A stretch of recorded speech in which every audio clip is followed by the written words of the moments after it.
because Tuesdays are for, at least the first few segments, with Basil Chapman. Go over the newsletters tab. We had the opening call newsletter by Basil Chapman. I strongly recommend checking it out. You've heard me speak about it before.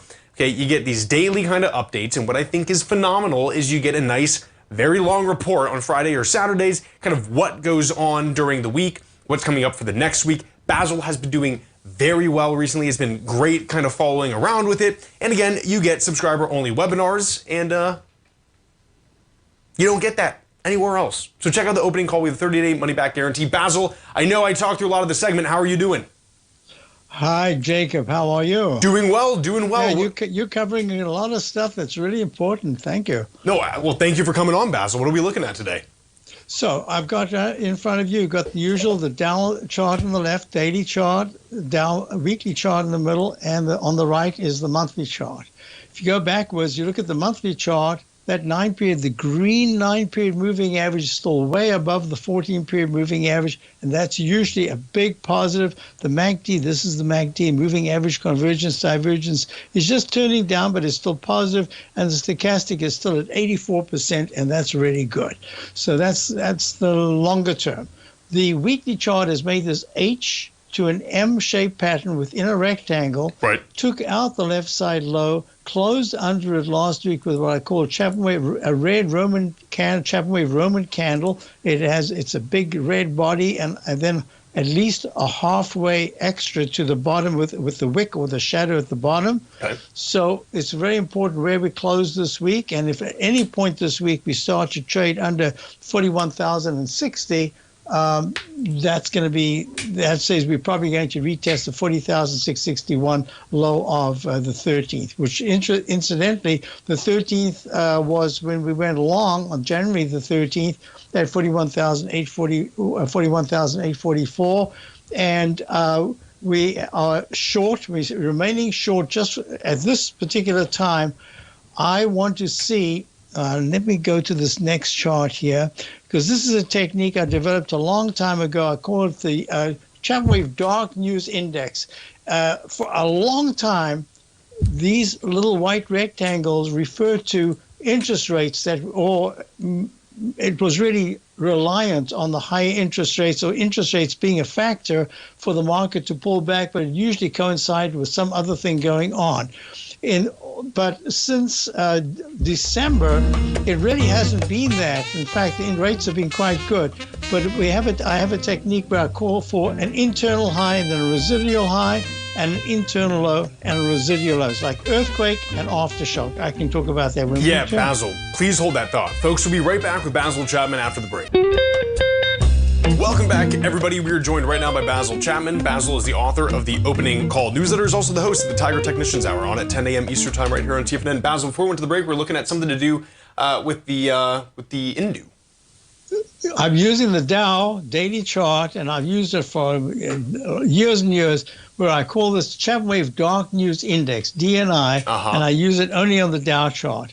So basically what happens, I look for a low that I think is pretty serious, and then if I determine through the technicals that it's what I call an internal low, it's like an earthquake. An earthquake, you can have an aftershock that is either much weaker, exactly the same, or much greater than the original earthquake.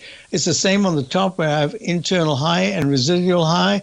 And here I think we made an internal low 4 sessions ago, and I'm anticipating that this will probably, I'm anticipating the bounce that we got, and it could go a little higher, but there's a chance that we're going to still make a residual low, and it'll take a little while before we do that. And that'll mean that we arch over and we either take out the low of the 41,000 or we hold, and that's going to be the test. So that's to the Dow. And just to go with that, as I said, we've been short in the Chapman Wave. You're always looking for a buy signal to be upgraded to a buy mode. That says you should go to at least a peak D.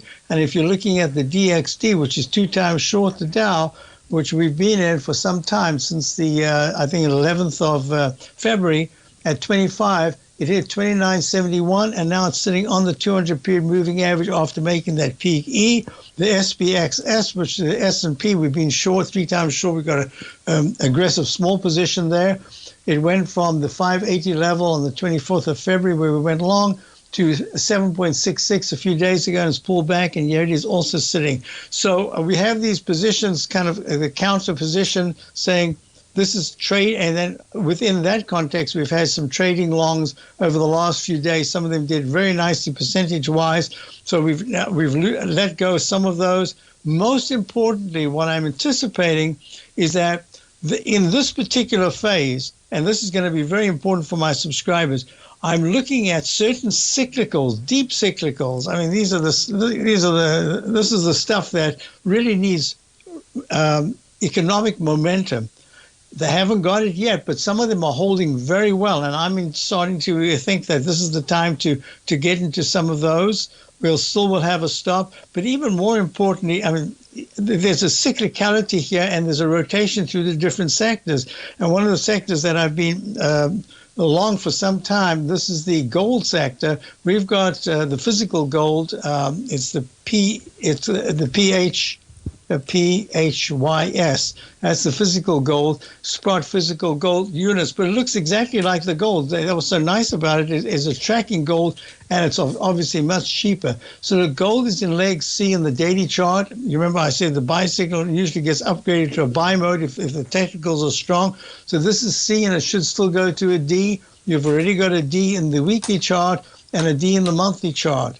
So far, these are all acting very, very well. Okay. And to go with that, I talk about this on my show for months. I remember with Tom, I used to talk about it all the time. And he, of course, was the gold specialist. But I always said that gold rallies, then silver's kind of looking around and says, oh, my God, gold. And then silver chases it. Then gold turns around and says, okay, you can take over. I'm having a bit of a rest. And then when they both go together to new recovery highs, in this case, in gold's case, it's an all-time highs, then all of a sudden, they both together have a bit of a breather. So I'm anticipating in another few days, we will get a bit of a breather in gold and silver. But this is what I'm talking about, that whole rotation. If you can look, you can see that high-grade copper suddenly came on strong. Yeah. So this is very important. We just went into one of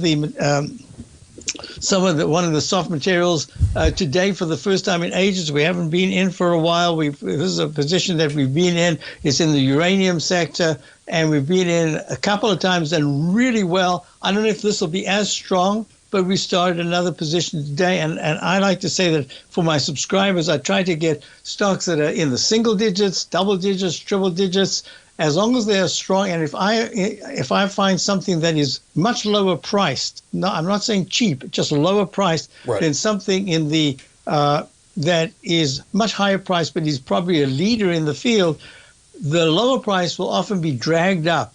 So sometimes I do that when I feel that there's a nice percentage gain. In fact, we just had that in core mining. We got in at, I think it was 580, and today it hit $6.84 and still only in leg C. You can see the same cup pattern that I've been showing in other charts. I showed it a moment ago in gold. So I think and the idea here is to try to ameliorate deterioration of your portfolio as long as possible in this choppy period and build up a cash position. We built up a very nice cash position and then put it to work very selectively in what you've been wanting for a long time, which has really taken a beating and looks like it's ready to move up. So I've been preparing, and we've actually implemented some of that plan for subscribers. And as I mentioned, sometimes I have every Friday or afternoon or Saturday morning, I have an hour, it's actually sometimes an hour and a half long video for subscribers. It's almost like a webinar, but I just haven't had time to put together a webinar for a while. So if anyone's interested, they can subscribe, and then they will get this informative. It's a weekly overview that looks at positions that we have, positions that we want, where the market is, what I'm anticipating is going to happen. Fantastic. Basil, are there any other equities? So at least with silver and gold, right? Let's just stick with that, because gold, is making wild all-time highs, and I know you're saying might be a little bit of a, breathe. Yeah. What I mentioned this morning, and also to subscribers, is that this is exactly the phase where I'm anticipating that all those very low-priced Yeah.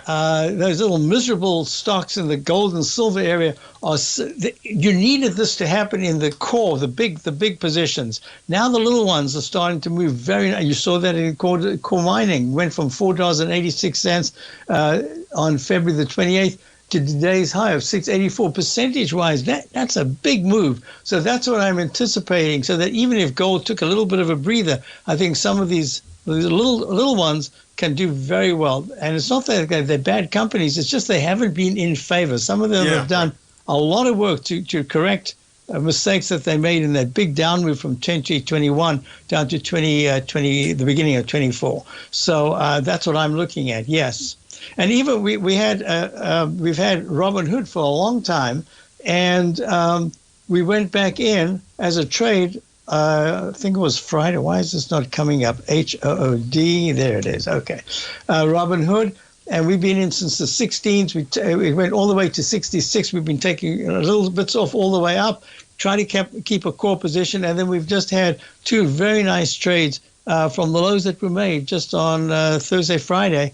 And we'll see if we can have another position in Hood that actually works out. Meantime, I'm just calling them trades. So for those subscribers who like to have a little action and want to trade, short term, this is like a swing trade, I'd like to put those positions on as well. Fantastic. Well, Basil, thank you so much. We'll see you tomorrow at 10 a.m. Eastern time, huh? Thank you very much, Jacob. Have a good evening. You too now.